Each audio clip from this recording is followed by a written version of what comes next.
کیا آنکھ پھڑپھڑانا بری علامت ہے؟ اگر کسی کی ایک آنکھ بار بار پھڑپھڑائے تو کہتے ہیں کہ یہ کسی بری چیز کے آنے کی علامت ہوتی ہے. کیا یہ بات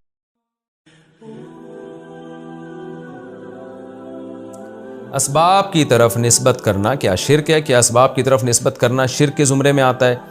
مثلا مجھے اللہ تعالی نے سمندر میں ڈوبنے سے بچایا تھا تو میرا بطور ذریعہ کہ یہ کہنا کہ فلاں چیز کی وجہ سے بچ گیا تھا یا فلاں ڈاکٹر اور فلاں دوا نے مجھے مرنے سے بچا لیا، کیا یہ شرک ہوگا؟ نور محمد مکہ مکرمہ سے. نہیں جی، یہ شرک نہیں ہوگا. اللہ تعالیٰ جب کسی کو بچاتے ہیں تو کسی ذریعے سے ہی بچاتے ہیں. آپ یوں کہیں کہ فلاں چیز نے مجھے بچا لیا ہے لیکن اللہ کا فضل ہوا تھا. تو بعض دفعہ ڈاکٹر ہوتے ہیں، دوائیں بھی ہوتی ہیں، بندہ نہیں بچتا، تو وہ نسبت مجازن کی جاتی ہے. حقیقی نسبت تو اللہ ہی کی طرف ہوتی ہے. تو بعض لوگ بڑے وہمی ہو جاتے ہیں توحید کے معاملے میں. قرآن میں بھی ثابت ہے اللہ تعالیٰ نے بہت سی چیزوں کی طرف نسبت کی ہے، یعنی کسی چیز کی نسبت اللہ نے چیزوں کی طرف کی ہے. تو خود قرآن اللہ جب اسباب کی طرف نسبت کر دیتا ہے تو اس کو تھوڑی ہم شرک کہہ سکتے ہیں. اس کا مطلب کیا خدا نخواستہ اللہ بھی شرک کر رہا ہے؟ معاذ اللہ. تو قرآن اور حدیث میں یہ بات ثابت ہے. جیسے حدیث میں آتا ہے کلونجی میں بیماریوں سے شفا ہے، تو مطلب کیا مطلب کلونجی کھانے سے شفا ملے گی؟ اب کوئی نہیں، کلونجی سے نہیں، شفا تو اللہ کے حکم سے ملے گی.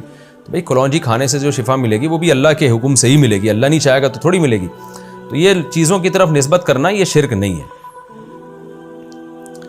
کیا آنکھ پھڑپھڑانا بری علامت ہے؟ اگر کسی کی ایک آنکھ بار بار پھڑپھڑائے تو کہتے ہیں کہ یہ کسی بری چیز کے آنے کی علامت ہوتی ہے. کیا یہ بات درست ہے؟ ہدایت اللہ صاحب کشمیر سے. نہیں بھائی، آنکھ پھڑپھڑاتی ہے وہ گیس ویس جو ہے نا، پراٹھے آج کل لوگ میرا بیان سن کے بہت کھانے لگے ہیں.